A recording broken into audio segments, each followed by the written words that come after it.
2 मिनिटं सांगतो. चल, व्हाईट बोर्ड दिसतोय सगळ्यांना? दिसतोय? हो सर. ठीक आहे, बघा. हो सर. पहिल्यांदा आपण बघतो इनऑर्गॅनिक, त्याच्यामध्ये पिरियडिक टेबल.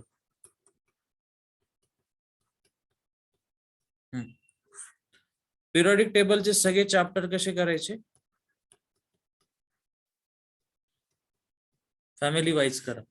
बोरॉन फॅमिली आहे. बोरॉन फॅमिली किती पेज मध्ये बसवणार तुम्ही? 2 पेज. 2 पेज. मी काय म्हणतो नीट ऐकून घ्या. बोरॉन फॅमिली 2 पेज मध्ये बसवायची. ठीक आहे, ते 2 पेज तुमच्या हँडरायटिंग मध्ये असले पाहिजे. आता सॉल्व्हिंग घ्यायचं. मग सॉल्व्हिंग करताना काय करणार तुम्ही? साधारण की समजा तुम्ही फिंगर टिप्स घेतले, त्याच्यानंतर प्रिव्हियस इयर्स घेतले किंवा ॲलनच्या नोट्स घेतल्या, तर ते सॉल्व्ह करत राहा आणि त्या 2 पेजला बघून सॉल्व्हिंग करायचं. तुम्ही काय करता? 2 पेज घेणार, ते पाठ करत बसता. पाठ नाही करायचे. ते पेज तुमचे जे तुम्हीच लिहिलेले आहे ना, ते समोर ठेवायचे, सॉल्व्हिंग करायचं. त्या 2 पेजच्या नॉलेजवर समजा सॉल्व्हिंग एखादं नाही झालं तर दुसरा रेफरन्स वापरा, एनसीईआरटी वगैरे यूज करा आणि त्या 2 पेज मध्येच ऍड करत जायचं की नवीन काय शिकायला भेटलं आपल्याला. अशा 2 पेज मध्ये एक फॅमिलीच्या नोट्स बसवायच्या. मग अशा किती फॅमिली तुमच्या? सल्फरच्या 2, सॉरी एस ब्लॉकच्या 2 आणि पी मधल्या 6, टोटल किती झाले? 8. 8 दुने किती पेजेस झाले? बोला. 16. 16 पेज झाले. 16 पेज मध्ये एस आणि पी ब्लॉक बसला तुमचा. ठीक आहे, आणि मग तुम्ही ज्यावेळेस पेपरला जाल ना, तर मी गॅरंटी देतो तुम्ही लिहिलेलं आहे तसं आठवते. ते 2 पेजेस 100% आठवणार तुम्हाला. सो या पद्धतीने पिरियडिक टेबलच्या नोट्स काढायच्या. याच्यात कोणाला काही डाऊट आहे का? आता असेल तर विचार लगेच. No sir. ओके, ठीक आहे. मग आता इनऑर्गॅनिक मध्ये दुसरा कोणता सेक्शन आहे?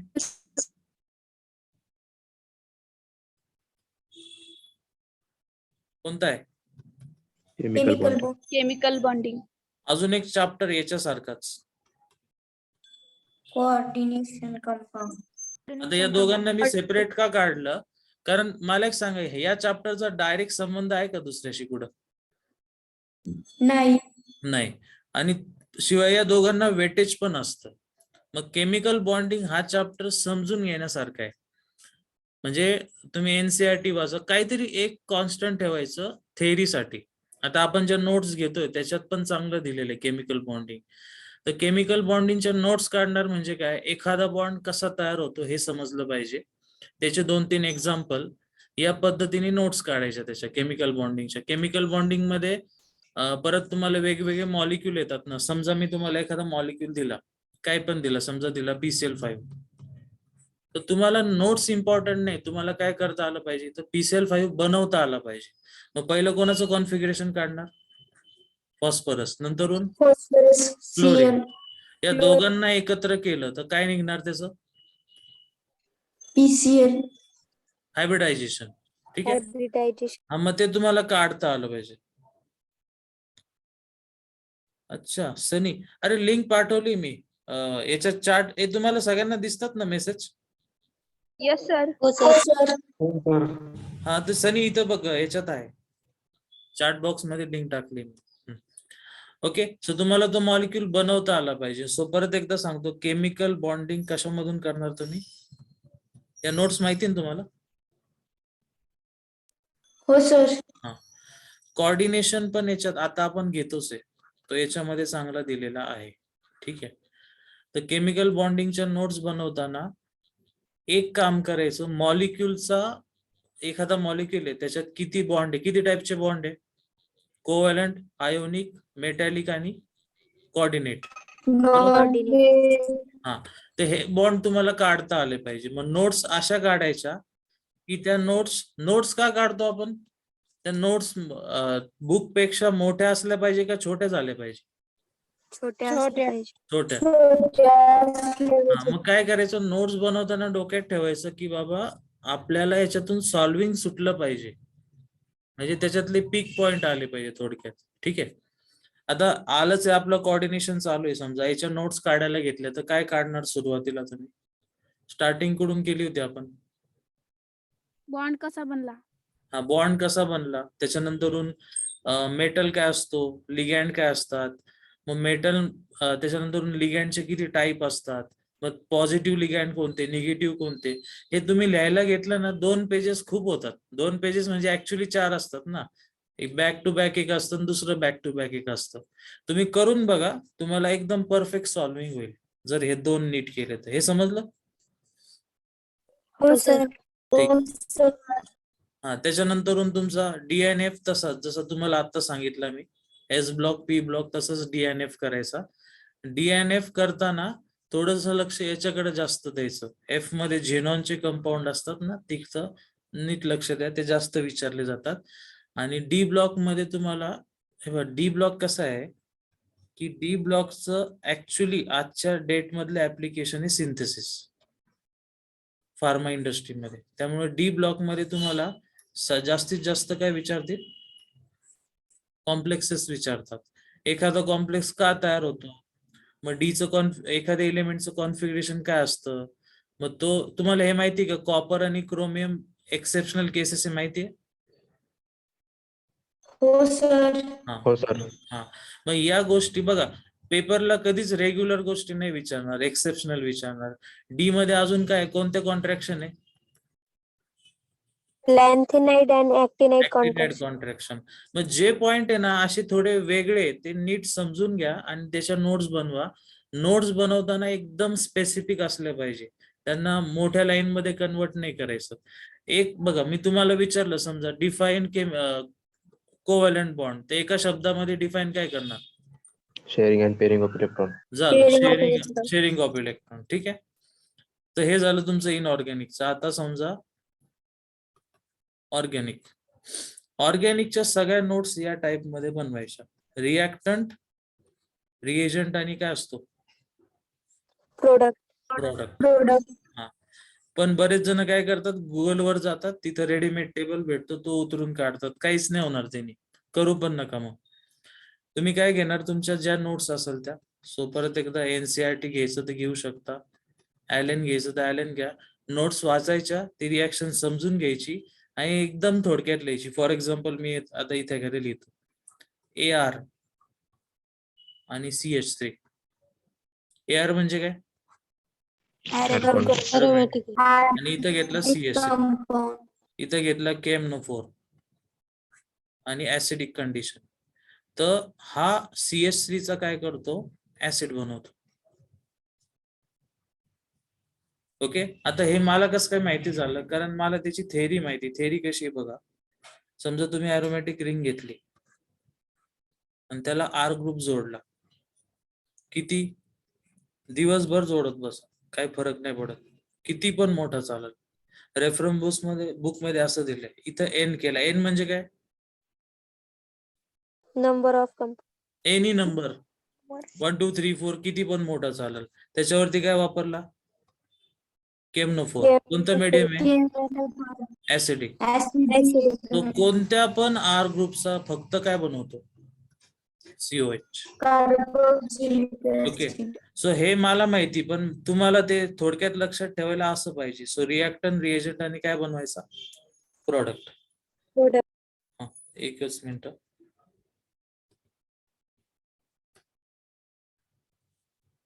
बरं, सांगू का मी? Hotness of body is called temperature. Degree of hotness or coldness. Major hotness and coldness body. बरं, ठीक आहे. आता मी तुम्हाला फक्त एक ओके. बरं, आता ऑक्टाहेड्रल म्हणजे काय बघा. ऑक्टाहेड्रल मध्ये जनरली असं असतं की तुमचा जो मेटल असतो त्याला किती लिगॅन्ड असतात? 6. ठीक आहे. आणि दुसरा कोणता? टेट्रा. टेट्रा मीन्स काय असतं? 4 लिगॅन्ड असतात जनरली. हा, आता तुम्ही म्हणाला ऑक्टे मध्ये तर 8 पाहिजे, मग इथं 6 का आले? कारण ज्यावेळेस तुम्ही मेटलला 6 लिगॅन्ड जोडतात, त्याचा जो जॉमेट्री तयार होती ती ऑक्टाहेड्रल असते. सो सध्या शॉर्टकट काय लक्षात ठेवा, किती लिगॅन्ड आहे? 6 असेल तर काय? ऑक्टाहेड्रल. ठीक आहे. आणि इकडचा तुमचं काय असणार आहे? टेट्राहेड्रल. ठीक आहे, ओके. चला, आपण काल ते CFT बघत होतो. फुल फॉर्म बोला CFT चा. Crystal field theory. ठीक आहे. एक मिनिट.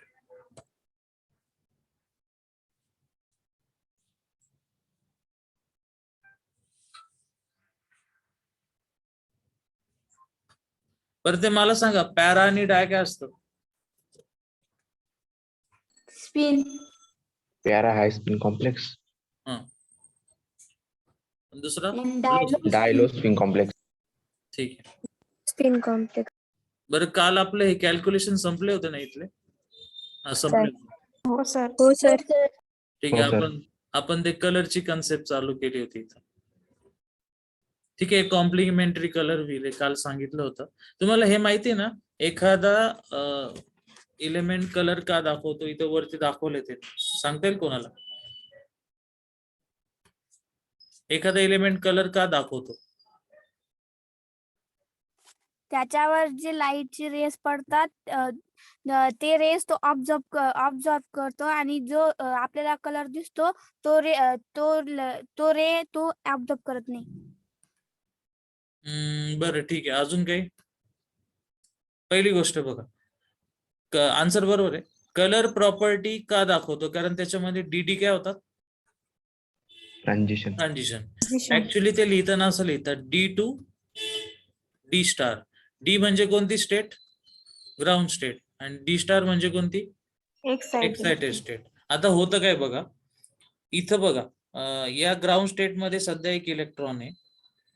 याला आपण काय सप्लाय केली? एनर्जी. तो एक्साइट होऊन वरती गेला आणि तो परत खाली येतो, त्यावेळेस तो स्पेक्ट्रा बाहेर सोडतो. नीट बघा आता, हा तुमचा ग्राउंड स्टेट आहे. वरती कोणती आहे? Excited state. याला काय दिली? लाईटच्या फॉर्म मध्ये एनर्जी. हा इलेक्ट्रॉन कुठे गेला? एक्साइटेड मध्ये. नीट समजून घ्या आता. ही एनर्जी दिली होती फक्त 100 एवढीच. त्याला वरती जायला लागली किती? 50. सध्या किती बॅलन्स आहे याच्याकडे? 50. पण ग्राउंड स्टेटची एनर्जी किती असती? 0. मग ज्यावेळेस तो परत खाली येणार आहे, तर त्याची एनर्जी इथं परत किती झाली पाहिजे? 0. तो 50 एनर्जी बाहेर सोडतो. ती एनर्जी कोणत्या फॉर्म मध्ये बाहेर पडते? Spectral. स्पेक्ट्रा म्हणजेच असतात इलेक्ट्रोमॅग्नेटिक वेव्स. फिजिक्स मध्ये झालेला असेल. इलेक्ट्रोमॅग्नेटिक वेव्स मध्ये त्याच्यामध्ये 6 ते 7 रिजन आहे. त्याच्यातले एक रिजन कोणता आहे?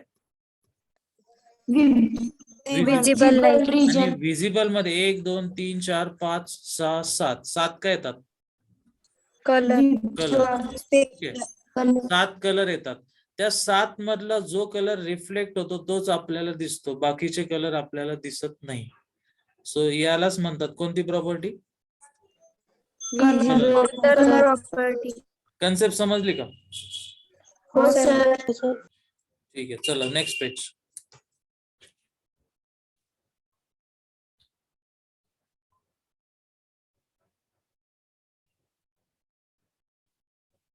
इथं काही क्वेश्चन दिले, ऑलमोस्ट ते एनसीईआरटी मधलेच असतात. बघू आपण. गिव्हन कॉम्प्लेक्स आहे, त्याचा कलर व्हायलेट आहे, तर सीएफटीच्या बेसिसवर एक्सप्लेन करा. नीट समजून घ्या आता. कलर ही प्रॉपर्टी ऍक्च्युली कुठून येते? From physics. पण आपल्याला फिजिक्सला जॉईन करायचंय केमिस्ट्री, म्हणजे आपल्याला त्याला प्रूफ द्यायला लागेल. एखादा इलेक्ट्रॉन खरंच वर जाऊन खाली कसा येतो, मग काय करणार? कॉम्प्लेक्स घ्यायचं. कॉम्प्लेक्स मध्ये टीआय ची ऑक्सिडेशन स्टेट किती आहे? +3. मग आपण त्याच्यात ग्राउंड स्टेट आणि काय काढणार? Excited state. मग तिथं काय लिहिलंय बघा, in the presence of octahedral field it produce. त्याच्यामध्ये इजी मध्ये 0 आणि T2G मध्ये किती इलेक्ट्रॉन आहे? 1 1. Electron. Okay. Then orbital of different energy complex absorb visible light for excitation from T2G to EG and show complementary violet color. म्हणजे काय होतं बघा आता, मगाशी केलं तसं. खाली कोणती स्टेट आहे? Ground state. वरती कोणती आहे? Excited state. ठीक आहे. मग आता मला सांगा की जर इथे एखादा इलेक्ट्रॉन असला, तो इलेक्ट्रॉन कोणत्या एलिमेंटचा आहे सध्या? टिटॅनियम. टिटॅनियम +3 ला जो असेल त्याच्यामध्ये 100% कोणते इलेक्ट्रॉन असणार आहे? Ground state. म्हणजे Unpaired. अनपेड असतात. मग अनपेड इलेक्ट्रॉन मधला एक मी इथं काढला. ठीक आहे. त्याला आपण काय दिली एनर्जी, तो कुठं गेला वरती, वरती गेल्यावर परत कुठं आला खाली, मग बाहेर काय खाली. सोडला स्पेक्ट्रा. स्पेक्ट्रा सोडला, त्याच्यात किती कलर होते 7. 7 मधला जो बाहेर पडला तो कोणता होता, व्हायलेट. म्हणून याचा कलर कोणता आहे, Violet. समजलं. हो सर. हा, मग पेपरला काय करणार, कॉम्प्लेक्स दिल्यानंतरून मेटलची स्टेट काढायची, त्याचं इलेक्ट्रॉनिक कॉन्फिगरेशन लिहायचं, त्यांना हे दाखवायचं 100% की याच्यामध्ये अनपेड इलेक्ट्रॉन आहे. ज्यांच्यामध्ये पेअर असतात ते कलर दाखवत नाही का बरं, बघा समजा तुमचा हा डी आहे आणि याच्यामध्ये समजा सगळेच पेअर्ड असतील तर यांना एनर्जी जरी दिली तर ते वरती कोण बोललं का काय मध्ये, हॅलो. नाही सर. अच्छा, सो मला सांगा हे पेअर असताना वर जातील का असे, नाही. सो ते अनपेडच असले पाहिजे. तुम्हाला एकच गोष्ट दाखवायची, दिलेल्या कॉम्प्लेक्स मध्ये मेटल मध्ये अनपेड इलेक्ट्रॉन आहेत आणि बाकीचं ही जी थेअरी ती परत रिपीट करायची, आन्सर येऊन जाईल. समजलं. हो सर. हो सर. बरं, येस, ओके. आता इथं बघा, how the complex compound show the colour. आता मी सांगितलेलं तेच परत आपण काय सप्लाय केली, एनर्जी. मग E is equal to Hc upon lambda. Physics मध्ये केलं असेल. H म्हणजे Planck's constant. what is C? What is C? Velocity of light. कशामध्ये, कशामध्ये, व्हॅक्यूम. In vacuum. किती आहे, 3 into 10 to the power 8. ठीक आहे. What is lambda, Wavelength. Wavelength. ठीक आहे, ओके. सो हे तुम्हाला प्रॉब्लेम येऊ शकतात, इथं नाही येणार, फिजिकल मध्ये येतील ते, तुम्ही सोडवले पण असेल ते. पुढे आता हे तुम्ही मला करून दाखवा, हा कलरलेस काय. चला TI चा चार्ज काढा बरं, किती आहे, +3. +3. ठीक आहे, TI +3. आता हा कॉम्प्लेक्स कलरलेस का आला ते सांगा.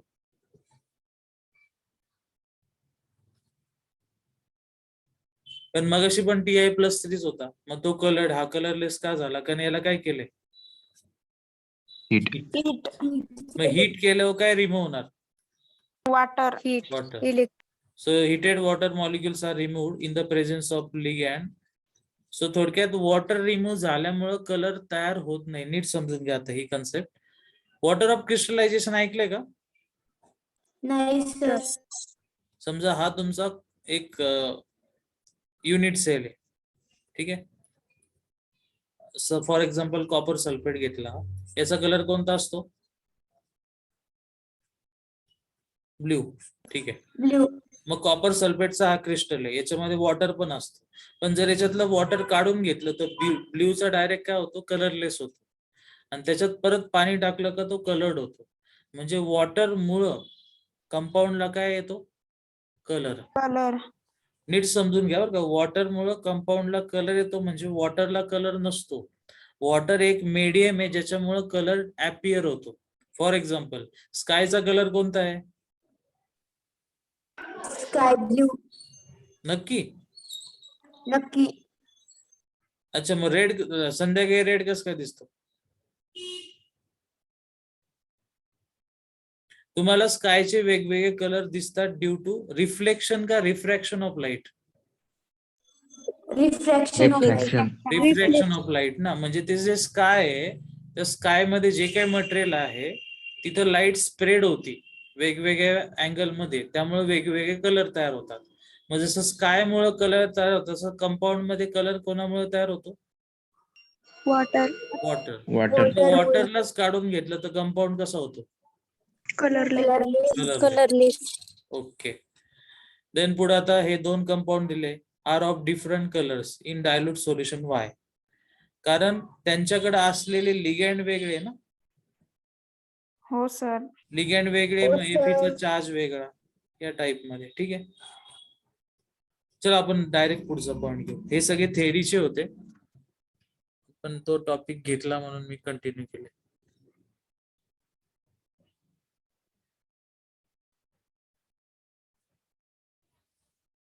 ओके.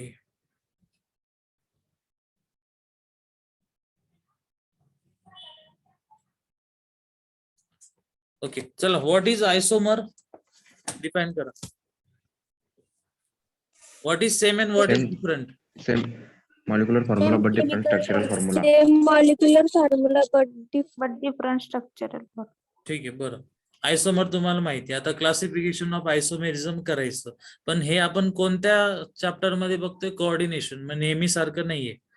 टाईप मध्ये दोन्ही टाईप सेमच आहेत, दोन्हीकडे सेमच असतात. तुम्ही ऑर्गॅनिक मध्ये जा, इथं जा, पण त्याचे सब टाईप चेंज आहे. बघा हा कोणता आहे? आयोनायझेशन, हायड्रेटेड, कोऑर्डिनेशन आणि लिंकेज. इकडे जॉमेट्रिकल आणि हा कोणता आहे? ऑप्टिकल.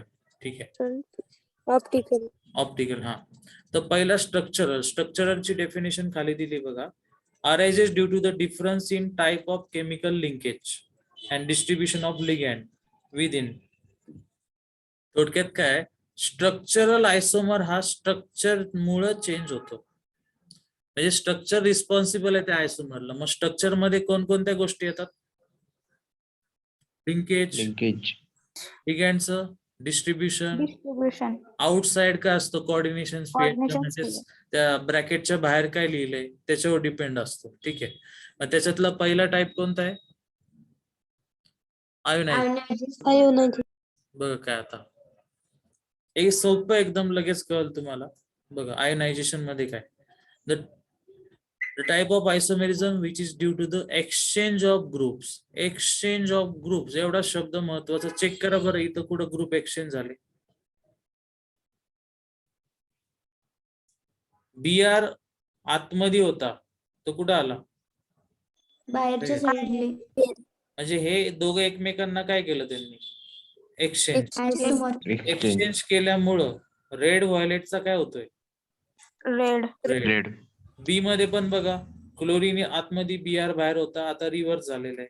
इथं पण बघा NO3SO4 होता, आता SO4NO3 झालेला आहे. म्हणजे असे आयसोमर जे कशामुळे तयार होतात? Exchange of हा, आणि कुठं? Between coordination sphere. Coordination sphere. Okay, so त्यालाच काय म्हणायचं? आयोनायझेशन आयसोमर. हा समजला? हो सर. हो सर. ओके, दुसरा कोणता आहे? हायड्रेटेड. हायड्रेटेड म्हणजे काय? कशाच्या रिलेटेड असेल? हो सर. वॉटर. Water. चला लाईन वाचा. The type of isomerism is due to the presence of different number of water molecules. Okay, so आपलं लक्ष फक्त कुठं पाहिजे? नंबर. कोणाचा? वॉटर. पहिल्यामध्ये 6, दुसऱ्यामध्ये 5, तिसऱ्यामध्ये 4. ओके, पहिला व्हायलेट, दुसरा green and then dark green. म्हणजे वॉटर जर कमी जास्त झालं तर कलर काय होतो? चेंज. आणि त्या वॉटरच्या मॉलिक्यूलला कमी जास्त झाला त्यालाच आपण काय म्हणतो? Hydrated Hydrate आयसोमर. isomer. ठीक आहे, हे दोन बघा, समजता का सांगा? इथं H2 1 आहे, इथं किती आहे? 0. समजलं ना? बाहेरच्या साईडले. हा, म्हणजे तो आतल्या स्पिअर मधला कुठे गेला? बाहेरच्या साईडला. ठीक आहे, ओके. चला परत एकदा, टॉपिक काय चाललाय मेन आता? वरती काय? Isomer. आयसोमेरिझम. दोन क्लास कोणते? Structural isomerism. स्ट्रक्चर मधला पहिला Ionization. Ionization. दुसरा. Hydrate. ओके, आयनायझेशन कशावर डिपेंड होता? Exchange of groups. आणि hydrated number of. Water molecules. बर, आता पुढचा कोणता आहे? लिंकेज.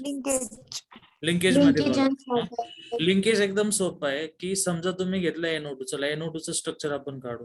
NO2 कसा असतो? डबल बॉन्ड O, आणि इकडे काय असतो? ठीक आहे, आता माझ्याकडे एक मेटल आहे, मी त्याला इथं जोडू शकतो. अजून एक NO2 काढला, मी मेटलला इथं पण जोडू शकतो. म्हणजे NO2 दोन ठिकाणी लिंकेज बनवतो, म्हणून त्याला काय म्हणणार? लिंकेज आयसोमर. मग असे NO2 सारखा दुसरा कोण आहे? CN आहे, SN2 आहे. ओके, वाचा काय लिहिलंय? The type of isomerism arises due to the presence of ambident ligand. What is ambident? त्या दिवशी सांगितलं होतं वाटतं हे. दोन्ही एलिमेंट दोन्ही एलिमेंट वर two negative. Different donor atom. हा बरोबर. So the ligand have two donor atoms but at a time only one atom directly linked. याचं एक्झाम्पल तुम्ही बघू शकता. पहिलं बघा, पहिल्यामध्ये NO2 चा इथं N लिहिलेला आहे आणि दुसऱ्यांदा काय लिहिला O. म्हणजे पहिल्यांदा N कोणाबरोबर बॉन्ड बनवतो? मेटल, आणि नंतरून ऑक्सिजन. म्हणजे लिंकेज मध्ये चेंज होतो, म्हणून टाइप ऑफ आयसोमर कोणता झाला? लिंकेज. ठीक आहे. आणि द अजून खाली दिले बघा, द नायट्रो आयसोमर इज येलो. म्हणजे थोडक्यात नायट्रो आणि दुसरा कोणता? नायट्रिटो. म्हणजे हा पहिला नायट्रो NO2 वाला आणि हा कोणता आहे? नायट्रिटो. मग पहिल्याचा कलर येलो, दुसऱ्याचा रेड. ओके. तर थोडक्यात लिंकेज चेंज झाल्यामुळं आयसोमरचा टाइप चेंज होतो. हे समजलं? हो सर. देन पुढचा कोणता आहे? कोऑर्डिनेशन. कोऑर्डिनेशन मध्ये बघा, this type of isomerism is exhibited when the complex has two complex ion it. कोणते? कॅटायनिक आणि anionic. And this type of isomerism is caused by interchange of ligands between the two complex ion. आता इथं check करा, लिगॅन्ड change होतात बरं का. बघा, CO ला NH3 होता, CO ला कोण जॉईन झाला? CN. आणि CR ला कोण होता? CN. आता CR ला काय आला? NH3. ओके. म्हणजे लिगॅन्ड एकमेकांमध्ये एक्सचेंज होतात. लिगॅन्ड मुळेच कोणता नंबर डिसाइड होतो कॉम्प्लेक्स मध्ये? Coordination number. म्हणून त्याला काय म्हटलंय? कोऑर्डिनेशन आयसोमर. इथं पण बघा, समजतंय का सांगा? NH3CO ला आता काय भेटला? C2O4. आणि CR ला C2O4 होता, CR ला काय भेटला? NH3. लिगॅन्ड एक्सचेंज. समजलं? हो सर. बर. अच्छा, कोणतरी मेसेज केला. शुभांगी, लिंकेज परत सांगू का? बोल लवकर. मेसेज कर.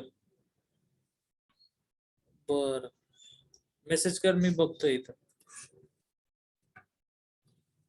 केमिस्ट्री मध्ये मॉलिक्यूलचा स्टडी 3D मध्ये करतात, त्यालाच काय म्हणतात? त्याला म्हणायचं स्टेरिओ. त्या ब्रँडचं नाव आहे स्टेरिओ केमिस्ट्री. जसं ऑर्गॅनिक, इनऑर्गॅनिक, फिजिकल, तशी स्टेरिओ केमिस्ट्री. मग स्टेरिओ केमिस्ट्रीच्या अंदर जी कन्सेप्ट येते तिला काय म्हणणार? Stereo isomerism. ओके. सो थोडक्यात स्टेरिओ म्हणजे काय? 3D. ठीक आहे. पुढे आता, सो आता स्टेरिओ मध्ये पडतात दोन, जॉमेट्रिकल आणि कोणते? ऑप्टिकल. ठीक आहे. आता जॉमेट्रिकल काय आहे ते बघू आपण. त्याच्यामध्ये नेहमी दोन असतात, सिस आणि ट्रान्स. हा, हे इंटरेस्टिंग आहे. बरं झालं, चला. सिस आणि ट्रान्स, त्याच्यामध्ये आता आपण चेक करू सिस ट्रान्स. सगळ्यांनी नीट लक्ष द्या. पहिलं सिस आहे का सांगा? त्याच्या खाली सिस लिहिलं पण आहे. हो सर. मग मला सांगा, त्याला सिस का म्हटलं? Same side. तुम्ही जे बोलाल ते लक्षात ठेवा. मी खाली जाऊन विचारणार आहे परत, तुम्ही तिथं सिस म्हटले होते. ओके. इथं दोन्ही साईडला काय, म्हणजे एका साईडला A आणि दुसऱ्या साईडला B, म्हणजे हे काय झाले? सिस. आता ट्रान्सला कसं डिफाईन कराल तुम्ही? Opposite side. असं म्हणा, Opposite side. डायगोनल दिसला आणि त्याला सेम ग्रुप असेल तर काय म्हणणार? ठीक आहे. खाली बघा, आता हा सिस आला. सिस का आला? वरती सेम, खाली सेम. आणि ट्रान्स मध्ये डायगोनलला सेम आले नाही, पण या साइडनी सेम आहे ना? सर, हा, येस, बोल. त्यामध्ये सिस मध्ये खालच्या साईडला B आणि C आहे, तर ते सिस कसे येतील? हा, मी तुम्हाला तेच विचारलं की तुम्हाला मी काय म्हटलं, तुम्ही सिस का म्हटले? तुम्ही म्हटले का इथं सेम ग्रुप आहे. मग इथं कसं काय सिस आला?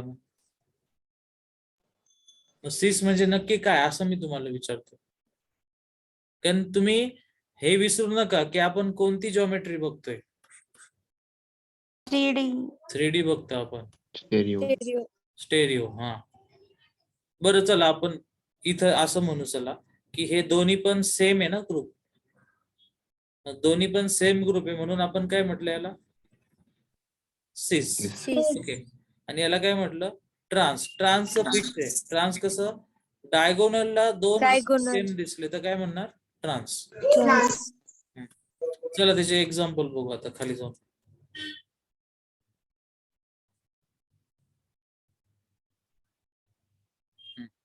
बघा बरं, हा मॉलिक्यूल सिस आहे का ट्रान्स आहे?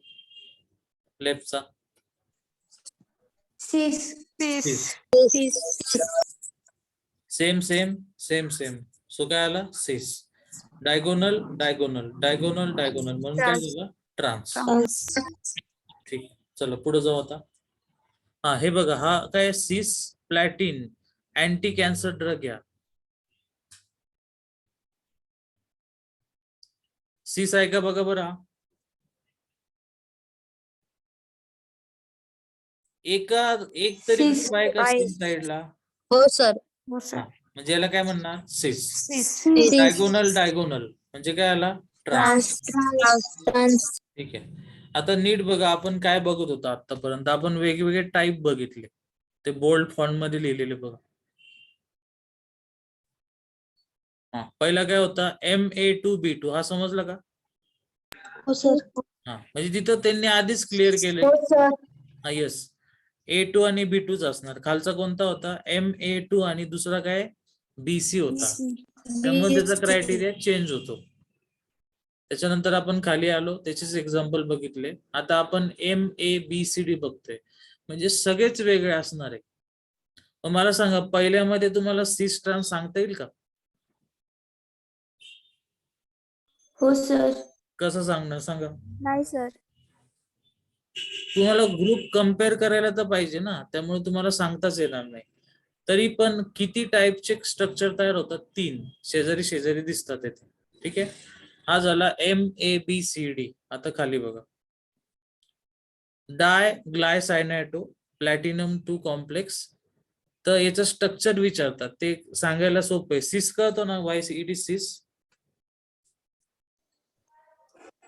जर तुम्हाला सिस नाही कळाला तर ट्रान्स बघायचं, लगेच कळतं. ट्रान्स मध्ये हा ग्रुप अपला आहे, हा कुठे आहे? डाऊन.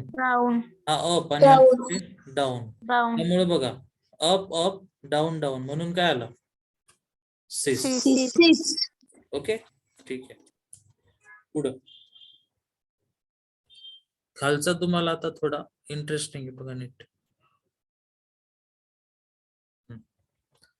याला का ट्रान्स म्हटलं सांगा बरं, आणि त्याला का सिस म्हटलं? मी परत तुम्हाला आठवण करून देतो. तुम्ही 2D का 3D बघताय? 3D. 3D. मग विचार करा बरं, वाय इट इज ट्रान्स. सिस नाही सांगता येणार तुम्हाला, तुम्ही ट्रान्सला शोधा, सिस समजतो लगेच. Diagonal same. मग सेमला ट्रान्स कसं काय म्हणणार आपण? सेमला काय म्हणतो? सिस. बर, आता लक्ष द्या. तुमच्या हातात मोबाईल नाही तर लॅपटॉप असणार आहे, बरोबर आहे? तर तुमच्या मोबाईलचा एक कॉर्नर NH3 आहे, दुसरा कॉर्नर NH3, तिसरा चौथा NH3. ठीक आहे. आता त्या मोबाईलच्या स्क्रीन मधून एक क्लोरीन बाहेर आला, मग त्याला तुम्ही तुमच्याकडे आला, त्याला अप म्हणणार का डाऊन? तुमच्याकडे आला ना, मग तुमच्या साईडला आणि तुमच्या पलीकडे गेला मोबाईलच्या मागे, त्याला काय म्हणणार आहे? डाऊन. म्हणजे तुम्ही अप डाऊन सांगता ते कोणाला सांगतात बघून? अमोनियाला का क्लोरीनला? क्लोरीन. म्हणजे याची जॉमेट्री तुम्ही क्लोरीनला बघूनच सांगायची. मग क्लोरीन हा अप आहे आणि दुसरा क्लोरीन डाऊन आहे, म्हणजे एकमेकांना अपोजिट आहे. अपोजिटला काय म्हणतात?